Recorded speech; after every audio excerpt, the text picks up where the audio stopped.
बिस्मिल्लाहिर्रहमानिर्रहीम अस्सलाम वालेकुम। Welcome to Raza academy. MTH 401 के लेक्चर में मैं आपको वेलकम करता हूं। प्रीवियस लेक्चर में हमने बात की थी होमोजीनियस डिफरेंशियल इक्वेशन के बारे में। आज के लेक्चर में हम बात करेंगे एग्जैक्ट डिफरेंशियल इक्वेशन के बारे में। एग्जैक्ट डिफरेंशियल इक्वेशन क्या होती है? कोई भी डिफरेंशियल इक्वेशन की जो ये फॉर्म स्टैंडर्ड फॉर्म होती है वो क्या होती है? dy/dx equal f of x y. अगर हम इसको रीराइट करके इस तरह लिख लें m into x comma y times d x plus n into x comma y times d y equal 0, अगर हम इस तरह लिख लें और इस इक्वेशन को इक्वेट करें, ये जो ऊपर वाली स्टैंडर्ड इक्वेशन है, तो इससे जो हमारे पास फंक्शन की वैल्यू आएगी वो किसकी इक्वल आएगी? Minus m into x comma y divided by n into x comma y. ठीक है, तो ये कब एग्जैक्ट डिफरेंशियल होगी? अगर ये जो नीचे ये जो कंडीशन आपके पास ये वाली है, अगर ये कंडीशन सेटिस्फाई होती है तो इसका मतलब है ये जो इक्वेशन है ये क्या है? एग्जैक्ट डिफरेंशियल इक्वेशन है।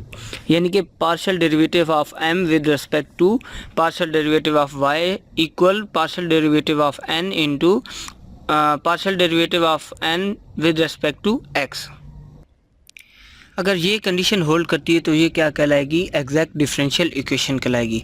ठीक है, जब हम ये चेक कर लेंगे कि ये एग्जैक्ट डिफरेंशियल इक्वेशन है तो हम इसके बाद क्या करेंगे?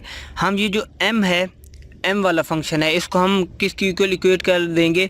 Partial derivative of function with respect to x। ठीक है, और ये जो n का फंक्शन है इसको हम इक्वेट कर देंगे partial derivative of function with respect to y। ये हम इक्वेट कर देंगे। अभी हम इसका देखेंगे कि हम ये जो एग्जैक्ट डिफरेंशियल इक्वेशन है इसका हम सॉल्यूशन कैसे फाइंड करते हैं। तो सॉल्यूशन फाइंड करने के लिए सबसे पहले हम क्या करेंगे कि सबसे पहले जो भी इक्वेशन आपको दी होती है, आपने सिर्फ ये वाली कंडीशन, ये जो पहले मैंने आपको दिखाई थी, ये कंडीशन आपने चेक करनी है कि आया ये कंडीशन सेटिस्फाई होती है कि नहीं। अगर ये सेटिस्फाई होती है तो ये क्या कहलाएगी? वो एग्जैक्ट डिफरेंशियल इक्वेशन कहलाएगी। इसके बाद आपने स्टेप 2 में क्या करना है?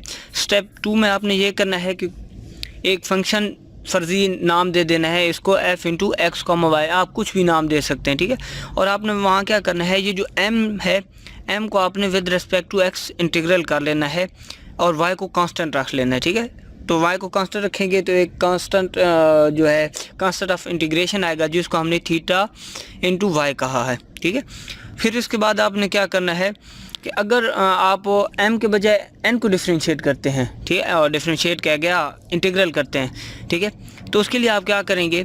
यही फंक्शन लिख देंगे। इसके बाद आपने integral of n into x comma y times d y, और जब हम y के लिहाज से इंटीग्रल करेंगे तो आपके पास जो है कांस्टेंट ऑफ इंटीग्रेशन जो है वो x के लिहाज से आएगा, तो उसको आप थीटा x कह देंगे। यानी आपने इन दोनों में से कोई एक जो है ना वो प्रोसीजर अप्लाई करना है। ठीक है, यही चीज़ नीचे मैंने बताई है कि वेयर थीटा x और theta y are function of x और y with respect to integration. यानी कि इंटीग्रेशन के लिहाज से आपके पास ये जो कांस्टेंट है ये आएंगे, y का फंक्शन हो सकता है या x का फंक्शन होता है, डिपेंडिंग ऑन योर चॉइस कि आप किस के लिहाज से इंटीग्रेट कर रहे हैं। ठीक है, इसके बाद आपने क्या करना है कि ये जो फंक्शन है जिसका आपने इंटीग्रल लिया है इसको आपने फिर पार्शली डिफरेंशिएट कर देना है विद रिस्पेक्ट टू y या with respect to x, depending कि आपने इंटीग्रल किसका लिया है। अगर आपने इंटीग्रल x के लिहाज से किया तो आप पार्शियल डिफरेंशिएशन जो है वो y के लिहाज से करेंगे। ठीक है, तो यही चीज़ मैंने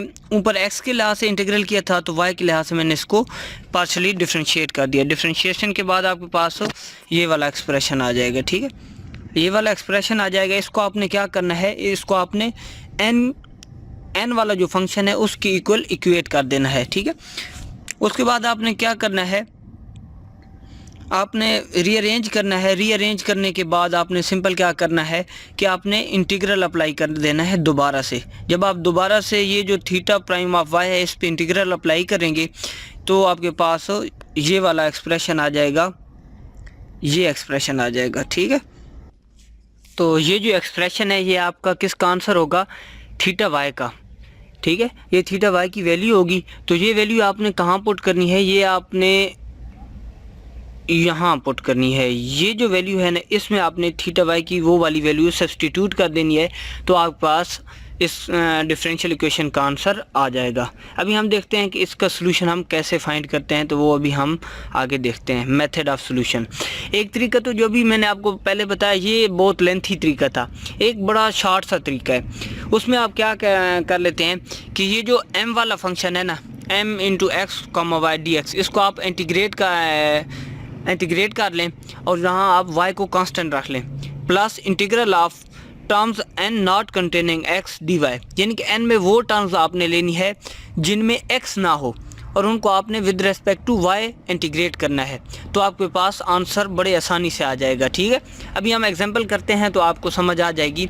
एक एग्जांपल आपके पास दी हुई है 3x² y plus 2 times d x plus x cube plus y times d y equal 0। ये आपको नज़र आ रहा है कि ये m d x plus n d y equal 0, ये वो वाली फॉर्म है। आगे मैंने वे एक्स कॉमा वाई नहीं कहता, ये आपको समझाने के लिए वो एक फंक्शन है।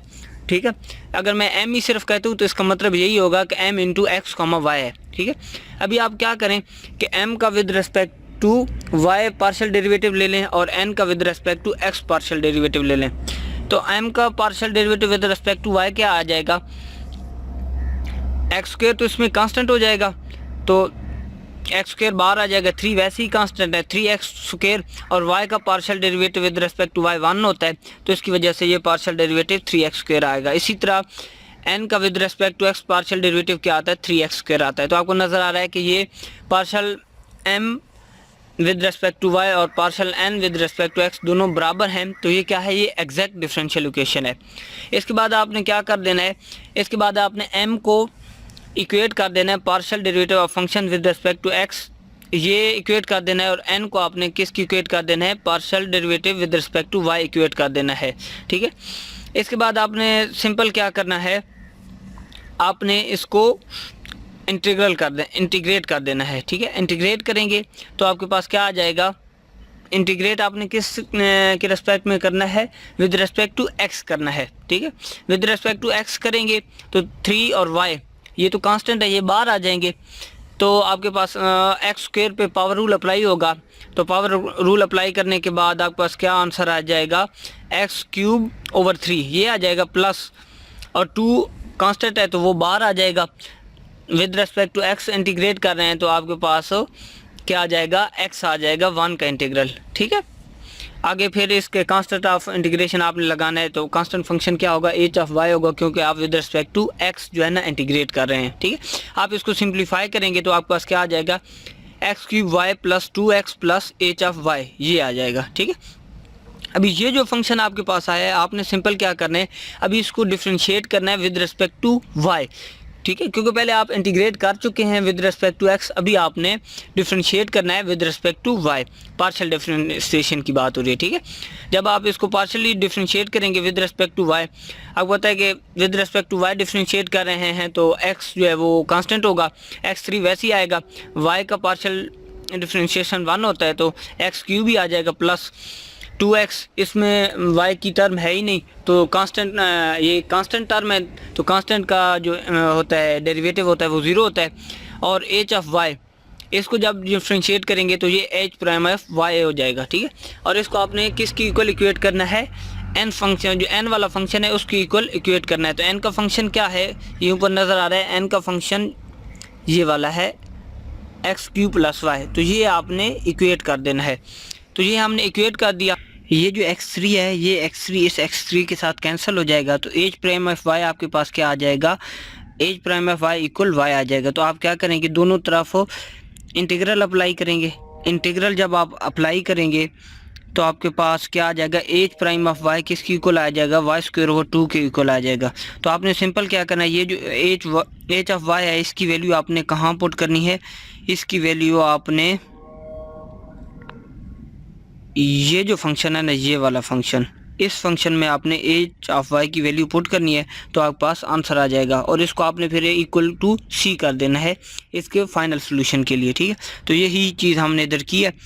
इसके बाद इसको c की इक्वल इक्वेट कर दे तो आपके पास जो फाइनल आंसर है वो आपका ये वाला आंसर है। ठीक है, ये तो बड़ा लेंथी तरीका था, एक शॉर्ट सा तरीका है वो मैं आपको बता देता हूँ कि आप क्या करें कि सबसे पहले इंटीग्रल ले लें m का या n का।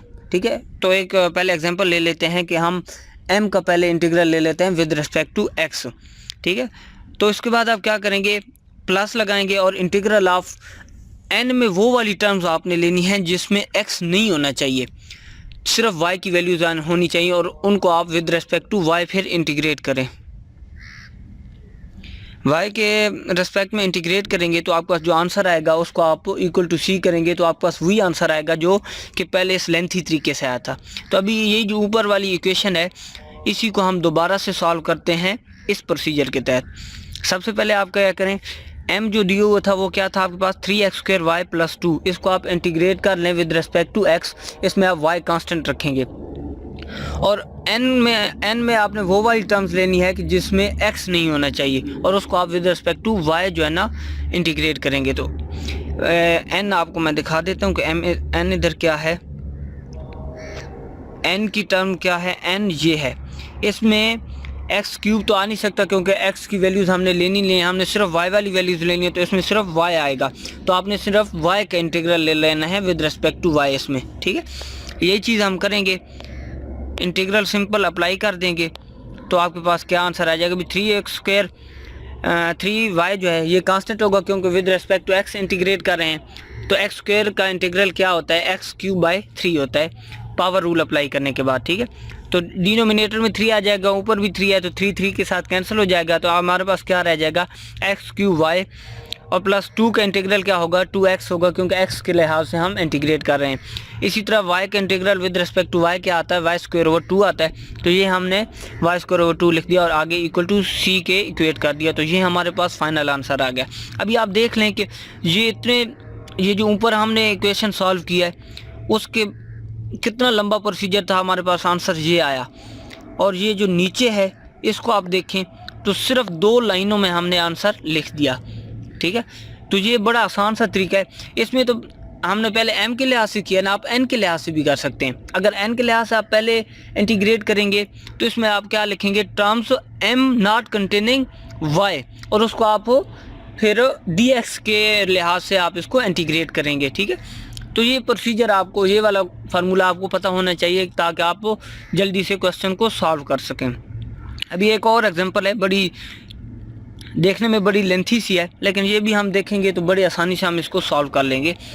ये है कि 2y sin x times cos x plus y² sin x times dx plus sin² x minus 2y cos x times dy = 0, और इनिशियल कंडीशन आपके पास दी हुई है y × 0 = 3, यानी कि y की वैल्यू 3 है अगर x की वैल्यू 0 हो तो, ठीक है। तो इसमें हम सिंपल वही जो शॉर्ट फार्मूला मैंने आपको बताया वही जो है ना लगाएंगे। इसमें हम पहले m को इंटीग्रेट कर लेंगे विद रिस्पेक्ट टू x और यहाँ y कांस्टेंट होगा, और फिर प्लस इंटीग्रल ऑफ जो n में वो वाली टर्म्स आपने लेनी है जिनमें x ना हो, उनको आपने क्या करना है dy के लिहाज से आपने इंटीग्रेट, ये गलती से लिखा गया है, ये वैसे dy है, ठीक है, ये dy है आपका इक्वल, और इक्वल आपने इसको c के इक्वल इक्वेट करना है क्योंकि जो भी सोल्यूशन आपके पास आएगा उसको आपने आखिर पे c के इक्वल ही इक्वेट करना है क्योंकि ये जनरल सोल्यूशन होगा। पर्टिकुलर के लिए फिर हम c की वैल्यू निकालेंगे और आंसर दे देंगे, ठीक है।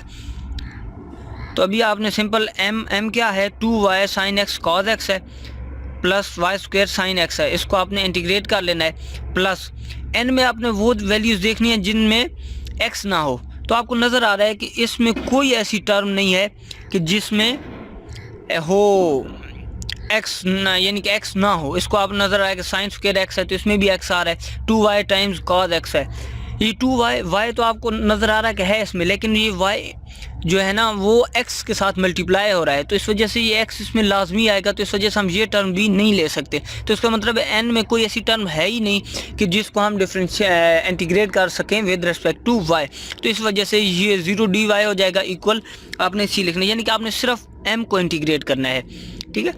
तो m को इंटीग्रेट करना है विद रिस्पेक्ट टू x, तो 2y कांस्टेंट है, ये बाहर आ जाएगा। आपको नज़र आ रहा है कि sin x का डेरिवेटिव आगे मौजूद है, sin x का डेरिवेटिव क्या होता है cos x होता है, तो सिंपल इसमें पावर रूल अप्लाई हो जाएगा, तो आपके पास क्या आ जाएगा sin² x/2। जिस तरह हम पावर रूल अप्लाई करते हैं ना कि x² है तो उसका इंटीग्रल ले लेंगे तो क्या आ जाएगा x³/3 आ जाएगा, तो ये उसी तरह का है, ठीक है। प्लस इसमें y² फिर कॉमन आ जाएगा, क्योंकि वाई स्क्वायर के लिहाज से हम इंटीग्रेट ही नहीं कर रहे, ये कांस्टेंट है। तो साइन स्क्वायर किसका इंटीग्रल होता है, माइनस काज एक्स का, तो ये हमने माइनस काज एक्स लिया और इसको हमने सी के इक्वल इक्वेट कर दिया। तो हमारे पास जो फाइनल आंसर आएगा वो क्या आएगा, y into sine square x minus y square cos x equal c. अभी आपने इनिशियल कंडीशन अप्लाई कर देनी है। इनिशियल कंडीशन हमारे पास क्या दी हुई है कि x equal to 0 when y equal y equal 3 when x is equal to 0, ये हमने अप्लाई कर देना है। तो इसमें आपने y की जगह 3 लिखना है और x की जगह 0 लिखना है। तो साइन स्क्वायर 0 यानी साइन 0 पे 0 होता है, तो ये वाली टर्म तो बिल्कुल 0 हो जाएगी, ये वाली टर्म बिल्कुल 0 हो जाएगी, ठीक है। और cos 0 आपको पता है कि ये किसकी इक्वल होता है, 1 की इक्वल होता है, ठीक है। सॉरी ये ऊपर वाली टर्म थी, मैंने नीचे लिख दिया क्योंकि सी तो हमने ऊपर फाइंड किया। सॉरी एक मिनट, ये जो टर्म है ना ये 0 हो जाएगी और cos 0 पे क्या होता है, 1 होता है। और y कितना है, 3 है, तो 3 का स्क्वायर 9 होता है। तो c किसकी इक्वल हो जाएगा, -9 के आएगा, क्योंकि माइनस बाहर है अंदर नहीं है। तो c की वैल्यू हमारे पास क्या आ जाएगी, -9 आ जाएगी, ठीक है, -9 आएगी। ये आपने ओरिजिनल ये वाली जो इक्वेशन है, ये वाली इस इक्वेशन में आपने पुट कर देनी है। तो आपके पास आंसर, फाइनल आंसर क्या आ जाएगा, y square cos x minus y sine square x equal to 9। इसमें सिंपल हमने क्या किया कि -9 पहले था ना, तो दोनों इक्वेशन के दोनों तरफ माइनस से मल्टीप्लाई करेंगे तो आपके पास ये वाला फाइनल आंसर आ जाएगा, ये वाला, ठीक है, ये वाला आपका आंसर आ जाएगा। अभी हम एक और तरीके से भी इसको सॉल्व करके देख लेते हैं। ये आपको मैंने केस 2 भी बताया हुआ है कि इसमें हमने सिंपल क्या करना है कि पहले तो हम m को इंटीग्रेट कर रहे थे विद रिस्पेक्ट टू x, अभी हम n को इंटीग्रेट करें विद रिस्पेक्ट टू y, और फिर हम वो वाली टर्म्स लें जिनमें y ना हो और उनको हम इंटीग्रेट करें विद रिस्पेक्ट टू x, तो भी हमारे पास आंसर आ जाएगा। और उसको हमने c के इक्वल इक्वेट कर देंगे जनरल सॉल्यूशन के लिए, पर्टिकुलर के लिए फिर c की वैल्यू फाइंड करेंगे जैसे अभी हमने फाइंड की है, तो हमारे पास आंसर आ जाएगा, ठीक है। उम्मीद है दोस्तों ये वीडियो आपको अच्छी लगी होगी। नेक्स्ट हम इक्वेशन जो कि एग्जैक्ट नहीं होंगी उनको हम एग्जैक्ट किस तरह बनाएंगे और उसका हम सॉल्यूशन किस तरह फाइंड करेंगे, हम उन पे बात करेंगे। तब तक खुदा हाफिज़।